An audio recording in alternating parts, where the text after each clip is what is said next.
अस्सलाम वालेकुम। आज का हमारा सेशन कंटेंट स्ट्रेटजी से रिलेटेड है और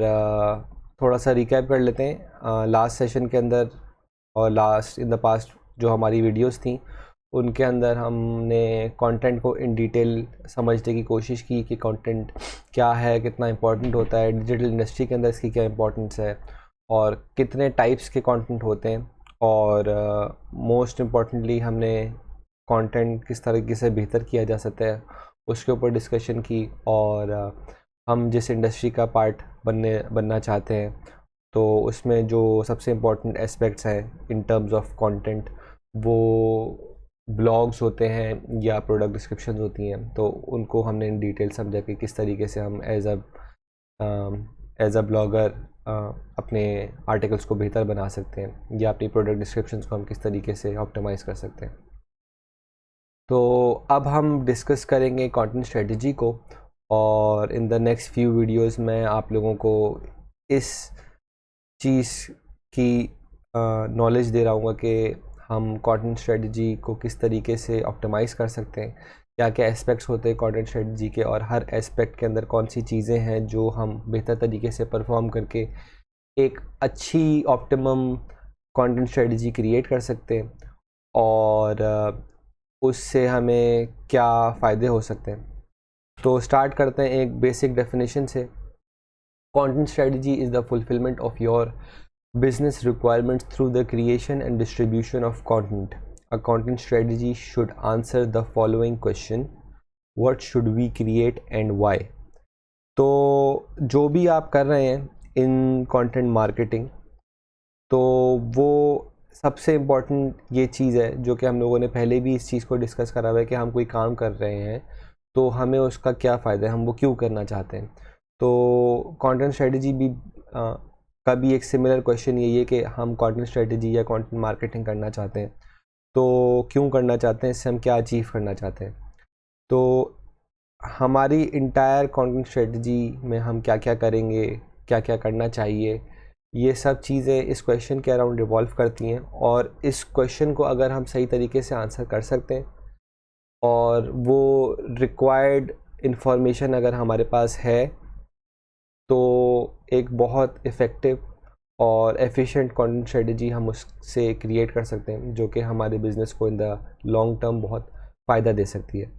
तो ये जो एक स्मॉल क्वेश्चन है what should we create and why,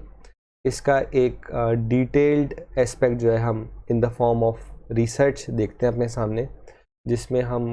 बहुत सारे छोटे छोटे क्वेश्चंस को बेसिकली आंसर कर रहे होते हैं और ये इंटायरली सम अप करके जो है ओवरऑल हमारा कंटेंट स्ट्रेटजी का जो पूरा एस्पेक्ट है वो हमें डिफ़ाइन कर रहा होता है। तो इसके अंदर सबसे इम्पॉर्टेंट जो चीज़ है वो सबसे टॉप पर है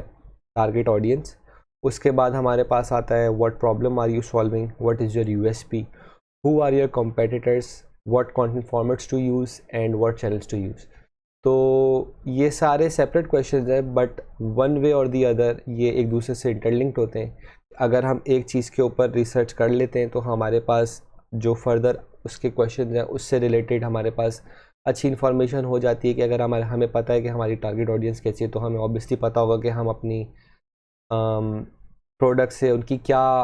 प्रॉब्लम को सॉल्व कर रहे हैं। और अगर हम किसी भी प्रोडक्ट की प्रॉब्लम किसी भी यूज़र की प्रॉब्लम को सॉल्व कर रहे हैं थ्रू आवर प्रोडक्ट तो हम अपनी यूएसपी किस तरीके से डिफ़ाइन कर सकते हैं। तो ये एक दूसरे से इन अ वे इंटरलिंक भी हैं और इन सब के आंसर्स लेकिन ऑब्वियसली ज़रूरी हैं और इन सब के अंदर एक अलग लेवल ऑफ रिसर्च रिक्वायर्ड होती है। तो इसको हम अगर फर्दर थोड़ा सा इजी करना चाहें या इसको कंपाइल करना चाहें तो हम इस तरीके से इसको देख सकते हैं कि अगर हम by the end of our research in 4 चीज़ों के ऊपर हमारी कमांड या हमारी रिसर्च कंप्लीट हो रही है और हम इन चीज़ों के आंसर्स हमें मिल रहे हैं तो हम इस चीज़ को कंक्लूड कर सकते हैं कि हमारी कंटेंट स्ट्रेटजी की जो रिसर्च है वो कंप्लीट हो चुकी है और अब हम आगे मूव कर सकते हैं कि अपनी इवेंचुअल जो कंटेंट स्ट्रेटजी है उसको बना सकें। तो जैसे कि पहले भी इस चीज़ को मैंने बताया कि कंटेंट स्ट्रेटजी में टारगेट ऑडियंस की बहुत बहुत इम्पोर्टेंस होती है, और अगर आप अच्छे तरीके से अपनी कंटेंट स्ट्रेटजी को के अंदर इस चीज़ को आंसर कर पाते हैं कि आपकी टारगेट ऑडियंस क्या है या आपका बायर पर्सोना क्या है, तो आप almost 50% of the work for you is done, क्योंकि इवेंचुअली उससे आपके काफ़ी सारे आंसर जो हैं आपको मिलना स्टार्ट हो जाते हैं। जो बीच में दो आपको ब्लॉक्स दिख रहे हैं, the solution you are providing through your product और your marketing channels and goal, तो ये इन मैनी वेज डिपेंड कर रहा होता है कि आप किस इंडस्ट्री के ऊपर काम कर रहे हैं, आपका क्या ब्रांड है या आप किस प्रोडक्ट के लिए काम कर रहे हैं। तो ये जो क्वेश्चन हैं ये इंटायरली इंडस्ट्री बेस्ड होते हैं, और जो भी मार्केटियर है या कोई बिजनेस ओनर है तो वो हिमसेल्फ इसका बेटर आंसर दे सकता है कि यार मैं किस चीज़ पे काम कर रहा हूँ, और मैं ऐसा क्या डिफरेंट कर रहा हूँ जो किसी पोटेंशियल कस्टमर के लिए बेनिफिशियल हो सकता है, या मेरे प्रोडक्ट में ऐसी क्या चीज़ यूनिक है जो मुझे अपने कंपेटिटर्स से बेहतर बनाती है। और similarly depending on your industry आप इस चीज़ को भी डिसाइड कर सकते हैं कि आपके मार्केटिंग चैनल्स क्या होंगे या आपके इवेंचुअल गोल्स क्या होंगे। मार्केटिंग चैनल्स का मैं अगर आपको थोड़ा सा ओवरव्यू दूं तो हम इसकी इस तरह से बात कर सकते हैं कि अगर कोई ब्रांड है या प्रोडक्ट है जो स्किन केयर प्रोडक्ट्स से रिलेटेड काम कर रहा है, तो उनके लिए इस चीज़ को समझना ज़रूरी है कि उनकी टारगेट ऑडियंस कहाँ पे ज़्यादा पाई जाती है या वो ज़्यादा कन्वर्टिंग किस चैनल के थ्रू हो सकते हैं। तो इसका बहुत आंसर जो है ईज़िली इस तरह से भी मिल सकता है कि स्किन केयर प्रोडक्ट्स या इस टाइप की जो टारगेट ऑडियंस है वो ज़्यादातर आपको स्नैपचैट या इंस्टाग्राम के चैनल्स पे ज़्यादा मिलेगी। तो ऑब्वियसली अगर आप अपनी कंटेंट स्ट्रेटजी बना रहे हैं तो उसका एक मेजर चंक आपको इस हिसाब से भी रखना पड़ेगा कि आप अपनी जो टारगेट ऑडियंस है उनको इन चैनल्स पे ज़्यादा से ज़्यादा अप्रोच कर सकें और उनको उन चैनल्स के थ्रू कन्वर्ट कर सकें। तो ये इंडस्ट्री डिपेंडेंट चीज़ें हैं, तो ऑब्वियसली आपको जब आप अपनी रिसर्च कर रहे होंगे अपने प्रोडक्ट के हवाले से या अपनी सर्विस के हवाले से, तो आपको इसका एक ज़्यादा अच्छा आंसर मिल सकता है।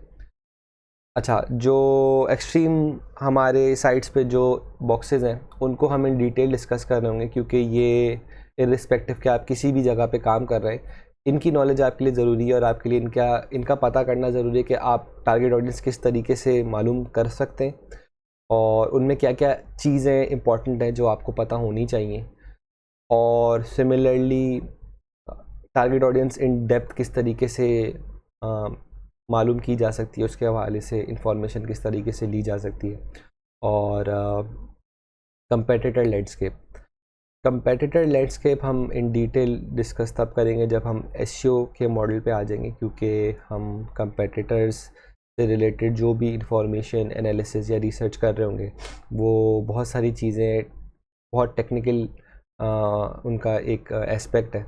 और उसमें वो सारी चीज़ें उस वक्त अगर हम डिस्कस करेंगे तो ज़्यादा बेहतर है, क्योंकि हम उस वक्त बहुत सारी चीज़ें एसईओ पर्सपेक्टिव से देख रहे होंगे और हम देख रहे होंगे कि हमारा कॉम्पिटिटर किस तरीके से रैंक हो रहा है, कहाँ पे रैंक हो रहा है। ये सारी चीज़ें एक ओवरऑल कॉम्पिटिटर लैंडस्केप डिफ़ाइन करती हैं। तो जो कंटेंट स्ट्रेटजी का एस्पेक्ट आपका अभी मिसिंग है कॉम्पिटिटर लैंडस्केप के अंदर, तो वो हम इवेंचुअली वहाँ पे उसको फुलफ़िल कर लेंगे और हम देख लेंगे कि कौन सी चीज़ें जो हम बेहतर तरीके से इम्प्लीमेंट करके और विद रिस्पेक्ट टू द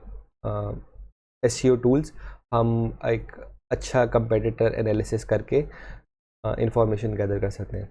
तो अभी हम जो है इन कंटेंट स्ट्रेटजी हम डिस्कस कर रहे होंगे टारगेट ऑडियंस को, कि टारगेट ऑडियंस किस तरीके से आप डिराइव कर सकते हैं,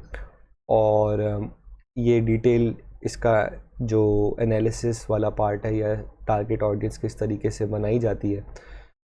उसको हम in the next video discuss करेंगे। तो bye the end of this video मैं आपको इस चीज़ की रिकमेंडेशन दूंगा कि आप नो मैटर आप किस भी इंडस्ट्री में काम कर रहे हैं या ब्रांड पे काम कर रहे हैं, आप अगर कंटेंट स्ट्रेटजी आप इवेंचुअली बनाना चाह रहे हैं तो आप इन क्वेश्चंस को आंसर कर रहे हो। और अगर आप एक ब्रॉडर टर्म में इसकी बात करते हैं और आप की पॉइंटर्स की अगर बात करते हैं तो ये हैं वो क्वेश्चंस जो आप अपने पास भी नोट करें, और by the end of your competitive research और in the start of your competitive research आपके ये पॉइंटर्स आपको दिमाग में होने चाहिए कि मैं अपनी कंटेंट स्ट्रेटजी अगर बना रहा हूँ तो मेरे पास इन चीज़ों की इन्फॉर्मेशन हो। तो ऑब्वियसली फिर हम इस चीज़ को आगे देख लेंगे कि किस तरीके से ये सारी चीज़ें एक इवेंचुअल एक अच्छी कंटेंट स्ट्रेटजी को बनाने में हेल्प करती हैं। तो नेक्स्ट वीडियो में हम इंशाल्लाह टारगेट ऑडियंस को इन डिटेल डिस्कस करेंगे और किस तरीके से टारगेट ऑडियंस हम सेट कर सकते हैं और क्या क्या इन्फॉर्मेशन नेसेसरी होती है एक अच्छी टारगेट ऑडियंस बनाने के लिए। मोस्ट इम्पॉर्टेंटली टारगेट ऑडियंस तो एक बहुत ब्रॉड टर्म हो जाता है, हम बायर पर्सोना की बात करेंगे कि बायर पर्सोना क्या होता है और हमारा जो इवेंचुअल बायर है वो किस तरीके का है या हम उसको किस तरीके से आइडेंटिफाई करते हैं। तो इंशाल्लाह ताला नेक्स्ट वीडियो में हम इस चीज़ को डिस्कस करेंगे। सी यू देयर। अस्सलाम वालेकुम।